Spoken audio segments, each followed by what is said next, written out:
जिसने प्रभु का आश्रय लेकर भजन किया, उसकी संपत्ति, उसका यश, उसका सुख, उसका प्रताप रोज का रोज ऐसे बढ़ता है जैसे शुक्ल पक्ष में चंद्रमा बढ़ता है, ऐसे बढ़ता है। काको धन काके पशु मंदिर, काके सुत अबला, थिर नाही कछु दामोदर हित, जग में चली चला, जग में चली चला। इसलिए रे मन भजिए नंद लला। पत्नी में, पुत्र में, घर में, धन में आसक्त होकर के हर्षित मत होइए, ये सब छूट जाएंगे। इस संसार में किसी को नहीं टिकना, सबको जाना है। इसलिए हे भाई, उद्दंडता नहीं, मनमानी आचरण नहीं, प्रभु का आश्रय लेकर धर्म आचरण करते हुए नाम जप करो, जीवन का परम मंगल हो जाएगा। उपासक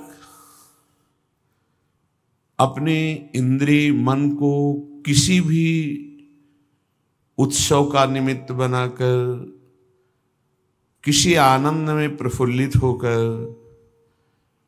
या किसी विक्षेप को प्राप्त होकर कभी किसी विषय को स्वीकार न करे।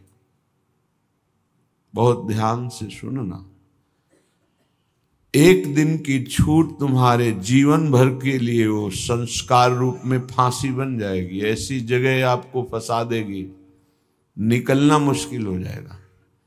फंसना सहज है, निकलना मुश्किल है। हर भोग एक विशाल अथाह दलदल है, धंसते चले जाओगे, निकलना कठिन है। इस बात को दिमाग में चाहे लिख लो या डायरी पे लिख लो। हर भोग माया का ऐसा दलदल है कि जो इसमें एक बार चखने के लिए कूदा, वो धंसता चला गया। गुरु कृपा, हरि कृपा निकाल ले तो निकाल ले, या निकला हुआ महापुरुष निकाल ले, अन्यथा वो उसमें डूब ही जाता है। ऐसा दलदल है। जिसे वृंदावन धाम का आश्रय मिला, राधा नाम जपने को मिला, रसिकों का संग मिला, मानो प्रभु हमें बुला रहे हैं संसार चक्र से दूर करके अपने निज लीला रसास्वादन के लिए, लीला पात्र बनाने के लिए ये सब संयोग बैठा है। श्रीपाद कह रहे हैं, ऐसा वृंदावन जहां अत्युत्कृष्टे सकल विधया श्रील वृंदावनेस्मिन् दोषान् दृष्टान् निजहत दृशा वास्तवान् ये वदन्ति तादृक् मूढ़ा हरिहरि मम प्राण बाधेप्य दृश्याः संभाव्याव कथमपि नहीं प्राय सर्वस्य हास्याः। हे भाई, तुम्हें यदि वृंदावन वास मिल गया है या आश्रय मिल गया है, आप 2-4 दिन के लिए ही वृंदावन को आए हैं, तो आप अपने भाग्य को सौभाग्य में बदलें, दुर्भाग्य में नहीं। यहां दोनों काम हो जाएंगे। आपका भाग्य सद्भाग्य में बदल जाएगा, और अगर असावधान हुए तो आपका भाग्य दुर्भाग्य में बदल जाएगा। बहुत पावर है, बहुत पावर है। जीव ही आप असत वृत्ति करेंगे तो वही पावर आपको असत की तरफ बढ़ा देगा। ध्यान रखना, भगवान की छाती से धर्म का प्रादुर्भाव हुआ है, भगवान की पीठ से अधर्म का, और दोनों भगवान से ही प्रकट हुए, धर्म और अधर्म, और दोनों सामर्थ्यशाली हैं। पीठ जो भगवान से विमुख हैं उनके ऊपर अधर्म का और जो भगवान के सन्मुख है उनके ऊपर धर्म का प्रभाव पड़ता रहता है। तो सीधा हम वृंदावन आ गए, लेकिन दुर्भाग्य की रचना कर डाली। क्या? यहां के वासियों की निंदा करने लगे। कल एक महात्मा पधारे थे, तो उन्होंने कहा कि हम बहुत अंदर से परेशान हैं, हमारा भजन नष्ट हो गया। कई दिन हो गए, अगर 1 2 3 दिन तक भजन में बाधा पड़ रही तो भोजन का प्रभाव है, और इसके आगे अगर बढ़ गया तो फिर वैष्णव अपराध पक्का, दूसरा कोई और तो छोटी मोटी बातें सब भस्म हो जाती भजन करने वाले की। पहली बात, भोजन अशुद्ध हुआ तो 2-3 दिन, तो उनका नहीं तो बहुत लंबे समय से उनका वैष्णव अपराध। बोले हाँ, हमको भी आभास होता है। तो ऐसा यहां श्रीपाद कह रहे हैं, श्रील वृंदावनेस्मिन दोषान दृष्टान निज हत दृशा। वो अपना नाश करने का, दुर्भाग्य लिखने का कार्य शुरू कर दिया। क्या? वृंदावन के वासी में दृष्ट दोष देखना, वर्तमान में जो दोष दिखाई दे रहे हैं। बोले है दोषी इसलिए देखता हूं। नहीं, देखो वह श्री जी का कृपा पात्र है, आज नहीं तो कल वो महापुरुष बन जाएगा। अर्थात जो महापुरुषों की गति वो उसे प्राप्त हो जाएगी। वो धामवासी है, प्रियाजू ने स्वीकार किया है। आपका क्या अधिकार है कि आप उस पर दोष दर्शन करें? तो कह रहे हैं जो वृंदावन धाम में वास करते हैं उनके दृष्ट दोषों को दिखाई दे रहा है। ऐसा नहीं कि नहीं दिखाई दे रहा, आप आरोप लगा रहे हैं, दिखाई दे रहा है। दृष्ट दोषों को सत्य मान करके वर्णन करते हैं, उनकी निंदा करते हैं, तो आपका भाग्य दुर्भाग्य में बदल जाएगा। यदि आप ये विचार करके कि श्री जी के लाड़िले हैं, इनकी बाहरी बात है पर इनके ऊपर बहुत कृपा है, आज नहीं तो कल ये सब सुधर जाएंगे क्योंकि लाडली जी के कृपा पात्र हैं, बात बन गई। ऐसे मूर्ख लोग अपना संकट स्वयं चयन कर लेते हैं। जो दूसरों की, वृंदावनवासी की दोष दृष्टि से निंदा आदि करते हैं, बहुत निकृष्ट बात है, इसे कभी स्वीकार न करें। सच्ची कहते हैं, देखो अपने सब पावन भूमि में बैठे हैं, निंदा तो अपनी करनी चाहिए। अंदर से देखो, ईमानदारी से देखो, जो हमारे अंदर कूड़ा करकट है इसकी निंदा करनी चाहिए कि मैं बहुत नीच हूं, हम पर इतनी कृपा है लाडली जी की, इतना दुलार कर रहे हो, हम उनकी दुलार को ठुकराए चले जा रहे हैं। वो कह रहे हैं दाहिने चलो, हम बाएं बढ़ते चले जा रहे हैं, पर वो कृपा ही करती जा रही है। हम कभी एकांत में बैठकर नहीं रोए कि मैं कितना नीच अपराधी हूं कि अपने इतने करुणा में स्वामी का विरोध कर रहा हूं, उनके विरुद्ध चल रहा हूं, जबकि प्रतिकूलस्य विसर्जनम, बिल्कुल विसर्जन कर देना, आज के बाद कोई गलती नहीं होगी। पर हम गलती पे गलती करे जा रहे हैं। श्री जी इस बार माफ कर दो, आगे से फिर किया, श्री जी इस बार माफ कर दो, फिर वही वो माफ करती चली जा रही। हमसे गलती होती, जब हम ये देखेंगे तो हम दूसरे को देखने लायक ही नहीं। हम क्या दूसरे को देखें? हम अच्छे हों तो दूसरे को देखें, और जब सच्चाई में तुम अच्छे हो जाओगे तो दूसरे के दोष नहीं दिखाई देंगे, सब में अपने प्रभु दिखाई देंगे। इसलिए श्रीपाद कह रहे हो, मूर्ख लोग अपने संकट को बुलाते हैं, संकट का निर्माण करते हैं। ये बहुत भयावह बात है कि किसी वैष्णव या किसी वृंदावनवासी की निंदा बिल्कुल भूल कर मत करना। ये ब्रजवासी जन भगवान के लाड़िले हैं। देवराज इंद्र को भ्रम हो गया, घुटनों पे आ गए, तब भगवान ने क्षमा किया। जाओ, त्रिभुवनपति घुटनों पे बैठे थे इसी रज में। ये जो गोविंद कुंड है ना, घुटनों के पर थे, नाथ क्षमा कर दो, जाओ। ऐसा अहंकार मत करो कि तुम्हारे द्वारा पूरी सृष्टि चल रही है। ये ब्रजवासी हमारे प्राण हैं, अगर इनको कोई संकट तो फिर हम उसको महासंकट में डाल देंगे। हमारे ब्रजवासियों को कोई ना छेड़े। भगवान कह रहे मेरे प्राण हैं ब्रजवासी जन। देवराज इंद्र से ज्यादा नाराज नहीं हुए। कारण जानते हो? किया तो उपद्रव ब्रजवासियों को पीड़ा देने का, लेकिन सब ब्रजवासी एक साथ बैठ कर दिए ना, तो लालजू ने थोड़ा तो उन पर शासन किया, फिर कृपा कर दी, लेकिन ब्रह्मा जी के ऊपर कृपा नहीं की, क्योंकि अलग कर दिया।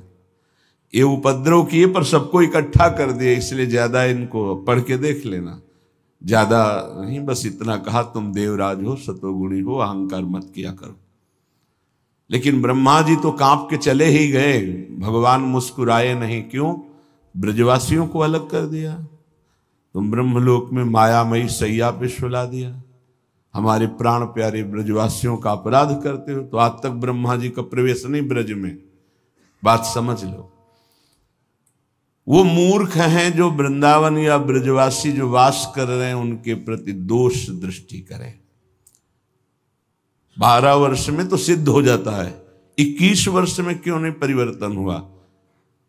जी गलती तो जब हमारी गलती, तो हम दूसरों को क्यों दोष दर्शन करने वाली वृत्ति से देख करके निंदा करें, उनका अपमान करें? हमारे अंदर खुद इतनी ये गलत है, तो तुम क्या कर रहे हो? तुम भी तो गलत हो जो दूसरों का दोष दर्शन कर रहे हो। परमार्थ कहता है किसी के भी ना दोष देखने ना गुण देखने, सब में भगवत भाव देखना।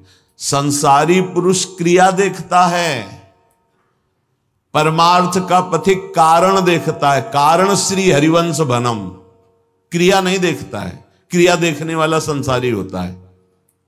श्रीपाद कह रहे वो मूर्ख लोग संकट की स्वयं रचना कर देते हैं। अच्छा, ये कोई पाप नहीं है कि क्षय हो जाएगा तो आप मुक्त हो जाएंगे। ये अपराध है, वैष्णव अपराध। ये तभी क्षय होगा जिस वैष्णव से अपराध मना है उससे क्षमा याचना हो जाए, नहीं तो, या फिर आपको पता नहीं तो गुरुदेव क्षमा कर दे, जाओ कोई अपराध नहीं। तो अखंड मंडलाकारम व्याप्तम इन चराचरम, गुरुदेव सब में व्याप्त है, हर अपराध क्षमा कर सकते हैं वो। गुरुदेव अगर कह दे जाओ कोई अपराध नहीं, तो कोई अपराध नहीं। गुरु महिमा बहुत बड़ी है। मंत्र मूलम गुरु वाक्यम, मोक्ष मूलम गुरु कृपा। हर अपराध से मुक्ति के लिए गुरुदेव है।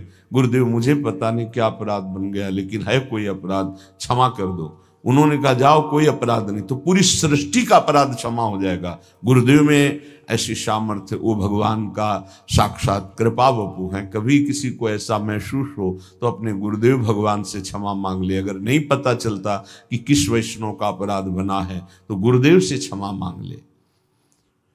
श्रीपाद कह रहे हैं ऐसे व्यक्ति हमारे चाहे प्राण संकट में पड़े हो, कभी समीप ना आवे, मैं इनका दर्शन न करूं और इनका संभाषण न सुनूं। जो संतों की, ब्रजवासियों की, वैष्णव की, भगवत भक्तों की निंदा करते हैं, ऐसे लोग हमारी दृष्टि में ना आवे, कभी हमारे कान में इनकी आवाज ना पड़े, और कभी प्राण संकट होने पर भी मैं इनकी सेवा स्वीकार ना करूं। क्योंकि ऐसे लोगों का विषय सेवन करना, दिया हुआ भोजन पाना, या उनके पास बैठना, या उनकी दर्शन करना, इस सारे साधन को हास्यास्पद बना देते हैं। उपहास योग, अर्थात कुछ नहीं रह जाता जो ऐसे लोगों का संग करता है। अपराध नहीं, निंदा नहीं होनी चाहिए, बहुत सावधान। पूज्य श्री चंद्रशेखर बाबा जी महाराज वो कहते थे कि ब्रजरज, ब्रजलता और ब्रजवासी, इन तीन से श्रद्धा बिगड़ गई तो बात तुम्हारी बनेगी नहीं। उनके श्रीमुख के शब्द थे कि तुम रेगिस्तान में वास कर लो तो तुम्हारा कल्याण हो सकता है, लेकिन ब्रजवासी, ब्रजरज, ब्रजलता, इनका अपमान अपराध करोगे तो वृंदावन में तुम्हारा कल्याण होने वाला नहीं है। वो डायरी में लिखा हुआ पूज्य चंद्रशेखर बाबा जी महाराज, वे भी 25 वर्ष पहले की बात, प्रारंभ में ही दर्शन के लिए। तो यहां श्रीपाद कह रहे हैं ऐसे मूर्ख लोग अपने संकट का स्वयं निर्माण कर लेते हैं। किसी भी विषय में क्यों ना हो, जो वृंदावन वासियों की निंदा करते हैं उनका मैं दर्शन न करूं, कभी संभाषण न करूं, कभी दिया हुआ कोई पदार्थ या विषय सेवन न करूं। उपासक को सावधान रहना चाहिए। अपना काम बनाने आए हो कि तुम यहां सृष्टि सुधारने आए हो? देखो तुम्हें पक्की बात बता दे, भगवान भी पूरी सृष्टि को नहीं सुधारे। जब अवतार लिया तो जो भगवान की शरण में हुए, सन्मुख हुए, उन्हीं का उद्धार हुआ। ध्यान रखना, चाहे काम से, चाहे द्वेष से, चाहे राग से, चाहे भक्ति से, कैसे भी अवतार के समय जो भगवान से जुड़े वो परम पद को प्राप्त हुए। भगवान के अवतार के समय हम लोग भी होंगे, कीड़ा मकोड़ा, दीमक, चींटी चीटा जो बने होंगे, तो हमारा उद्धार नहीं हुआ। जो सन्मुख हुए, नाम जप किया, उन्हीं का उद्धार हुआ। ये बात पक्की समझ लो। तो भगवान अवतार लेकर के जगत मंगल के लिए आए, पर जो भगवान की शरण में हुए, सन्मुख हुए, उन्हीं का कल्याण हुआ। तो आज भी भगवान हैं, उनका नाम है, उनका रूप है, उनकी लीला है, ये उनका धाम है। जो सन्मुख होंगे, ठीक से चलेंगे, वो भगवान को प्राप्त होंगे। बहुत भय देने वाला प्रसंग है आगे का। महाप्रभु चैतन्य देव श्री रघुनाथ दास गोस्वामी जी के ऊपर अपार कृपा की, तो बहुत ही वैराग्यपूर्ण जीवन आपने कल सुना। ये भगवान ऋषभ देव जी अपने पुत्रों को उपदेश कर रहे हैं। उसी श्लोक को महाप्रभु ने कहा कि गुरुर्न न स्यात् स्वजनो न स्यात्, पिता न स्यात्, जननी न स्यात्, दैवं न तत्स्यान्न पतिश्च सास्यान्, न मोचयेद्यः समुपेत मृत्युम। वो गुरु गुरु नहीं है जो अपने शिष्य को भगवत प्राप्ति न करा दे, मृत्यु के पास से छुड़ाकर अमर पद न प्रदान कर दे। वो गुरु गुरु नहीं। गुरुर्न स्यात्, वो कैसा गुरु जो अपने शिष्य को भगवत प्राप्ति न करा दे।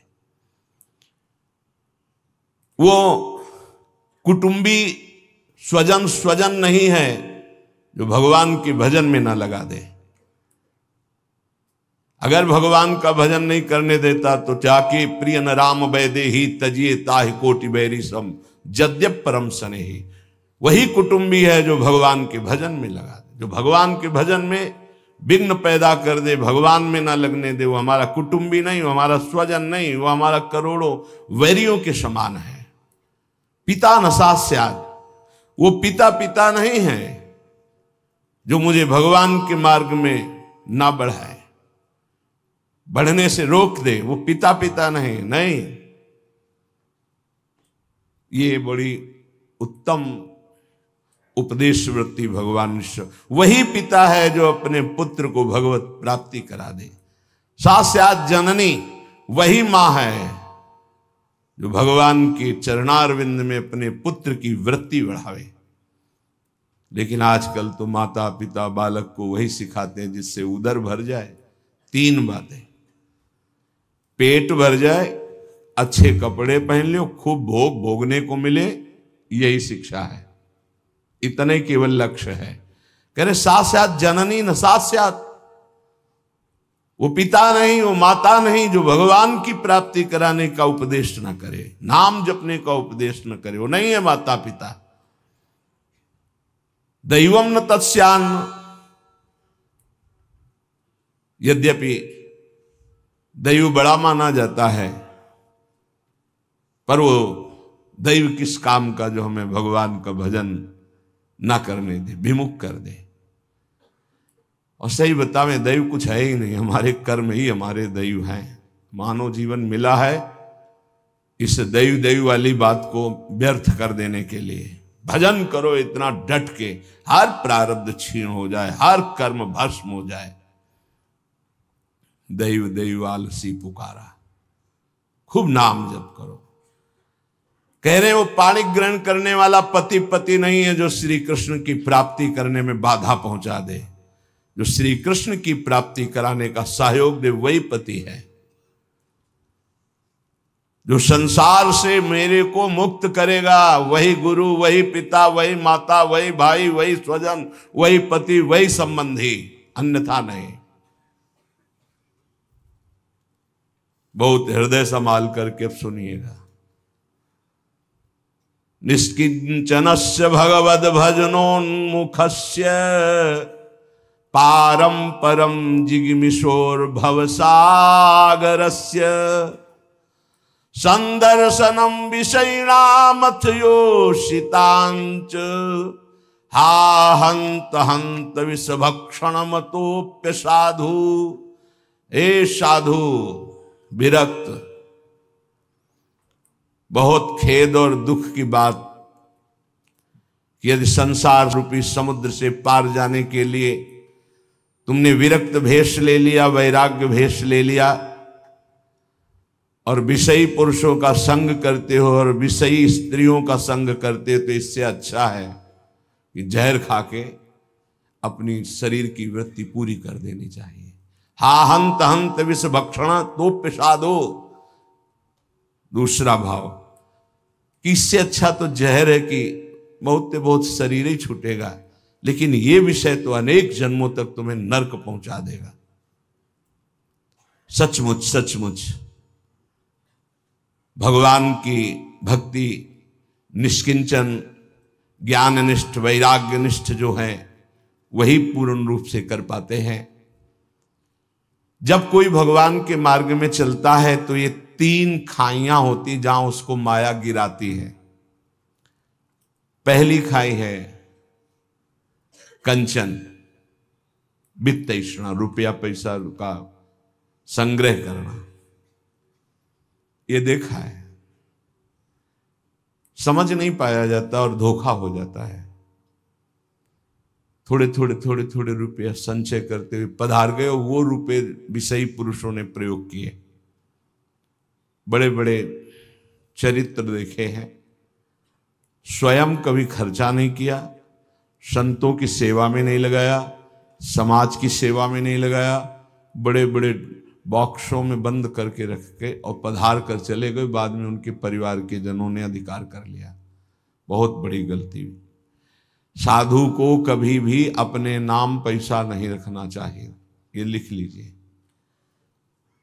गुरु के द्वारा सेवित हो या इष्ट के द्वारा सेवित हो, अन मांगे आगे आवे गो। स्वामी जी महाराज कह रहे, स्वामी हरिदास जी, बिल्कुल ऐसा न सोचे कि मैं इतने लाख जमा कर लूं तो पूरे जीवन आराम से खाऊंगा। तो प्रभु का भरोसा नहीं, लक्ष्मीपति का, कि जिस समय जरूरत होगी बिना दस्तखत के तुम्हारे पास आ जाएगा। जैसे बैंक में जाओ दस्तखत करो फिर पैसा मिलता है, यहां दस्तखत की भी जरूरत नहीं, ठीक समय पर वो वस्तु पहले से आ जाएगी, पक्का समझ लीजिए। फिर इसके बाद है कामिनी। जब वो कंचन पर विजय प्राप्त करके धन पर, अब इन बातों को थोड़ा नाटक रूप में ले लिया जाता है। एक परमहंस जी हमें मिले यमुना के किनारे, बड़े ही वीतराग ब्रह्मलीन महापुरुष। तो जिस आश्रम में हम थे वो यमुना के पावन पुलिन पर था। ये बात है बिंदौर, जब भ्रमण करते तब की बात। उस पार इछावर है, इस पार बिंदौर। तो जिस आश्रम में रुके थे सब, तो उनसे प्रार्थना की कि स्वामी जी आप रुक जाइए एक रात्रि, वो भी संभाषण दर्शन का सौभाग्य मिलेगा। बड़े ही महापुरुष, छांदोग्य उपनिषद पास, बस लंगोटी इतना अचला, एक छड़ी, क्या ब्रह्म मूर्ति तेजो में। स्वीकार कर लिया। तो तखत में गद्दा बिछाकर वैसे ऊपर वस्त्र, उनका नहीं नारायण, हम ऐसी जगह बैठते हैं जहां कोई उतार ना सके। बोरा बिछाइए, बोरा में। उनको स्वामी जी आपके लिए नहीं, ये यहाँ की मर्यादा, संतों की मर्यादा पर ये गद्दा, ये इसके ऊपर पलंग पोष, ये संतों की मर्यादा नहीं होती। बेटा जमीन में बिछाओ। ऐसे एक एक चेष्टाएं उनकी थी कि थप्पड़ की तरह पड़ती थी। तो उनका महाराज, यहाँ के महंत कौन है, तुम हो? उनका नहीं महाराज जी, हम तो यहाँ विचरण करते हुए। अच्छा अच्छा अच्छा, यहाँ के महंत कौन? उनको बाहर गए हुए हैं। पर महाराज जी वो भी बहुत त्यागी, पैसा नहीं लेते। पैसा ले लेते। इतनी जोर बालवत हंसे कस के, बोले आश्रम उन्हीं का है? कहा जी पैसा नहीं लेते। नहीं तो ये कैसे चलता है? तुमका जब वो जाते हैं और कोई दक्षिणा देता है तो ऐसे अचला में बंधवा, फिर तो जो हंसे के आपसे अचला में बंधवा लेते, पैसा लेते नहीं। क्या यार, तो लोग का क्या नारायण तुम भी विनोद करते हो, ये है क्या? तुमका सही महाराज जी। बोले जब यहाँ आते तब तो उनका जो सेवा में रहते हैं वो खोल लेते हो, फिर ऐसे कान का। बेटा इसे त्याग नहीं कहते, इसे त्याग। उसी दिन उनके साथ कई 60 किलोमीटर एक सांस में चलते थे। हमारी तो हालत खराब हो गई, पीछे भागते हुए। हमका स्वामी जी 3 दिन के आगे चौथे दिन नहीं चल पाए। ब्रह्माकार वृत्ति लिए कमंडल 60 किलोमीटर तक चल, न खाना न पीना न कुछ। कोई बोल दे स्वामी जी कुछ पालो तो पाले, नहीं बोले तो एकदम पुष्ट। क्या उनका स्वरूप उन्होंने बता, जो 3 दिन साथ रहे तो वैराग्य क्या क्या स्वरूप है, स्वरूप का क्या बोध है, कैसी अद्भुत उनकी ज्ञान निष्ठा। कैसा महापुरुषों का अगर एक क्षण भी संग मिल जाए तो जीवन का रंग बदल जाता है। 1 रुपया पास रहे और कभी भी किसी नगर में भिक्षावृत्ति नहीं करना, आकाश वृत्ति से जहां चल रहे हैं वही औकात। भारत की समस्त नदियों की 2-2 बार परिक्रमा हो गई। ऐसे महापुरुष। तो कंचन और कामिनी, कामिनी का तात्पर्य हर इंद्रिय संयोग से है और विशेषतर जनेन्द्रिय के संयोग से है। जब साधक क्रॉस करना चाहता है माया को, कंचन को क्रॉस कर गया तो फिर कामिनी का आकर्षण, जिस कोटि का महात्मा होता है, साधक होता है, जिस कोटि का, अगर वो मृत्यु लोक की किसी कामिनी से परास्त हो सकता है तो उसे भेज दिया जाएगा, नहीं तो फिर स्वर्गलोक, और नहीं तो फिर ब्रह्मलोक। और जब यहां से लेकर ब्रह्मलोक तक के भोग उसे परास्त नहीं कर पाते तब रिद्धियां सिद्धियां, इसके बाद भगवत प्राप्ति। एक परीक्षा का क्रम है। फिर तीसरा है कीर्ति, मतलब पहले में ही जैसे 1 लाख चले तो पहले में ही बहुत मार के गिरा दिए गए कंचन में, फिर कुछ बचे तो कामिनी में, फिर जो बचे तो कीर्ति में। जो कामिनी कंचन कीर्ति तीनों को पार कर गया, तभी वो कहा गया को एक पाव भगति जिमि मोरी वृष्टि शारदी कहूं कहूं थोरी। जैसे शरद में कहीं कहीं वर्षा होती है, ऐसे कोई बिरला मेरा भक्ति को प्राप्त, वही बिरला जो इन 3 पर विजय प्राप्त कर लेता है। इनमें ऐसे सुखों का आकर्षण ब्रह्मा जी ने रखा है, कामिनी कंचन कीर्ति, कि ऐसा लगता है तो भगवान तो मिल ही जाएंगे। देख लेते हैं, कंचन तजना सहज है, सहज तिया का नेह, मान बड़ाई ईर्ष्या दुर्लभ तजनाए। आगे जो मान बड़ाई बहुत बड़ी मंजिल अच्छे अच्छे साधकों को गिरा देती है। चलन चलन सब कोई कहे, बिरला पहुंचे कोई। एक कंचन एक कामिनी दुर्लभ घाटी, 2 मार के गिरा दिया गया। एक कंचन एक कामिनी, ये लांबी तलवार आए थे हरिभजन को बीचे देने। ये घाटियां वही नहीं पार कर पाता जो भगवत प्राप्त महापुरुषों का आश्रय नहीं लिए। यदि भगवत प्राप्त संतों का आश्रय लिए तो आराम से पार हो जाएगा। पता ही नहीं चलेगा कि घाटियां पार हो गए हम, पता ही नहीं चलेगा। त्याग और वैराग्य का यही स्वरूप है कि इन तीनों से बचे। कंचन कामिनी प्रणाम नमस्कार प्रतिष्ठा कीर्ति, इनसे बचे। महाप्रभु चैतन्य देव सदैव कड़ी दृष्टि रखते थे अपने जनों पर कि कभी इन तीनों का कहीं कोई भी आकर्षण ना हो जाए।